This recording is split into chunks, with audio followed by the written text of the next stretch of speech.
Tabraiz, thank you very much for talking to us today. Obviously, yesterday was not an ideal start to the T20 series. What are some of the psychological effects of being 1-0 down in a series, especially when the match ended so tightly? Yeah, obviously it's not nice being 1-0 down. We definitely want to be 1 up. But having said that, there's 3 more games, and obviously it was a close game. It could have gone either way. So in a way, it's actually a positive because of the young team that we have, and Pakistan's obviously fielding their strongest team that they can. So yeah, it's not nice being 1-0 down, but we're still quite positive. Please give us an assessment of the wicket from yesterday's match. The wicket was holding up a little bit, but you wouldn't say that because almost 200 runs were scored in both innings.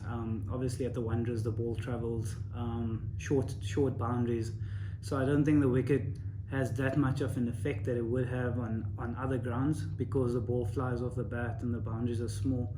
But it was a touch on the slower side compared to a normal Wanderers wicket. What are your thoughts on the 2 bowling debutants, Lizard Williams and Sisanda Magala? Look, those 2 obviously they've done really well in the domestic circuit and fully deserve the opportunity that they got. Obviously there's some nerves involved when you do play international cricket for the first time, but I feel given the circumstances they did really well. They did everything we could have asked of them, and T20 cricket's like that. On one day you can bowl 4 overs for 20 and bowl the same stuff the next day and go for 40. So they've done great in their first game. At least that's out the way. We know exactly what they're capable of, so from our side there's nothing to worry about. What was your assessment of your own performance? I was quite pleased with the way I went. Obviously the one-day series didn't go as well as I wanted to. That's the honest truth. So I was, there was a lot of pressure that I put on myself. Nobody else put pressure on me but myself. To be able to perform and then go and do what I know I can do. So yeah, other than that, quite pleased, but we didn't win, so it doesn't count for anything. You're obviously a very whimsical person. You like to have fun, and you're always the jokester in the change room. You also love your magic, and your wicket celebrations are passionate and very unique. Take us through the phone call and the boot, and how that came about and what it means to you.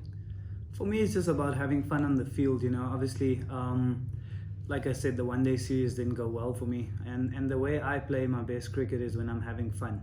At the end of the day, my job starts when I'm at the top of my run-up, and it stops when I've bowled that ball until the next ball. So for me, that's when I play my best cricket. There's absolutely no disrespect meant towards the opposition or the batsman. It's just me doing my own thing. It actually came from sometimes when a decision needs to be referred to the third umpire. The umpires go upstairs and they ask. So that's just basically me phoning the third umpire to confirm that it is out. So yeah, nothing sinister, nothing disrespectful. It's just me trying to switch off in between deliveries and getting ready for the next ball. Fantastic. Some of the fans that watched yesterday's game were a little bit offended by those celebrations. What do you have to say to them? Well, look, obviously it's an emotional game when your team doesn't win or when your team wins or you get the opposition batsman out. The players that are out there in the middle, they know exactly what it's all about, including the opposition. I've got a great relationship with all the guys in the Pakistani team. So yeah, nothing much to say to that besides the fact that it's all in good spirits and no disrespect whatsoever. It must not sit well as a South African team to lose matches in what we consider the strongholds of the Proteas team, the Wanderers and SuperSport Park. How do you guys turn that around? Yeah, look, obviously it's never nice losing no matter what ground we're at. And the Wanderers and Centurion have been our strongholds in the past. But having said that, we've got to appreciate the fact that we're playing with a very young team, and obviously we're not singing and dancing in the change room after losing. It hurts, the guys are upset, everybody is not happy about the way the results are going. But as much as we're not happy about it, we gotta realize that all the games have been so close. It's not like we're losing by huge margins, and we've hardly ever put out our full strength team, so to speak. But then the nice thing is that everyone that's come in has shown you that they can equally be part of a full strength team because they've performed up to international standards. It's just small things that haven't clicked in small moments. It's always like 1 over or 2 overs that swung the game in the opposition's favor, and that only comes with playing together for long periods. We've had guys that, including myself, with 15 or 20 caps, having to be a senior member in the team, whereas previously or in other teams, you play 40, 50 games before you are trusted with that role, or you get that role given to you. So that's a huge thing that's very important, and sometimes people miss that point.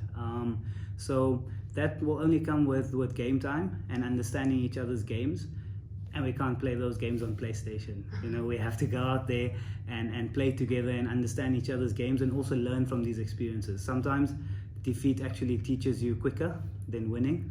So from our side, we're not happy about losing, but also it's exciting to see that we're getting the ball rolling. So there's no practice today because yesterday was a match day. What does the team then do in order to get prepared for the next match? I think the best way to go about things is just to switch off completely. Obviously, there's no time for training in between games because of such a tight schedule. And different guys have different ways of taking their minds off things. Sometimes the guys go and hit some golf balls, go fishing, play PlayStation, whatever it may be. You have to trust that the skill level that you have is enough. It's just probably execution on the day, which can easily change. So it's not any train smash. It's a 4-match series. Do you believe that the Proteas have what it takes to win the series in the end? Of course. Like I've mentioned earlier, every single game that hasn't gone our way, it's been a close game. It's always been 1 over or 2 overs, if we do an in-depth analysis of it. So we're not far off at all, and there's no reason why we can't win the next 3 games. Thank you very much for talking.